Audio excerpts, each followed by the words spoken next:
നാം കരുതുമെന്ന് പ്രതീക്ഷിച്ചവരെല്ലാം നമ്മുടെ പ്രതീക്ഷകൾക്ക് വിപരീതമായി മാറിപ്പോയപ്പോൾ ആ മാറിപ്പോകൽ നമ്മെ ഒത്തിരി വേദനയിലേക്ക് കൊണ്ടെത്തിച്ചു. എന്നാൽ പരിശുദ്ധാത്മാവ് പറയുന്നു, കരുതുന്ന ദൈവത്തിൻ്റെ കരുതലിൻ്റെ കരം ഇന്നും വെളിപ്പെടാൻ ശക്തമായിട്ടുള്ള കര. അതുകൊണ്ട് ഇന്ന് കടന്നു പോകുന്ന സാഹചര്യം ഉണ്ടല്ലോ, ആ സാഹചര്യത്തെ കണ്ട് ഭാരപ്പെടണ്ട. തക്ക സമയത്ത് നമുക്ക് വേണ്ടിയിട്ടുള്ള കരുതൽ ദൈവം നമ്മുടെ ജീവിതത്തിൽ വെളിപ്പെടുത്തും.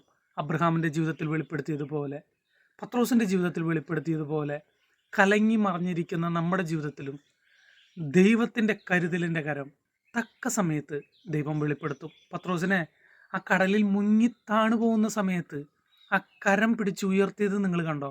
അതുപോലെ നിന്റെ ജീവിതത്തെയും താണു പോകുന്ന അവസ്ഥയുണ്ടല്ലോ, അവിടെ നിന്ന് കരുതുന്ന കരം താങ്ങുന്നത് ഈ ദിവസങ്ങളിൽ കാണും.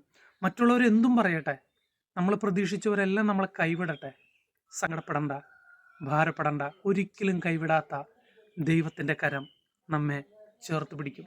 God bless you. അമേൻ.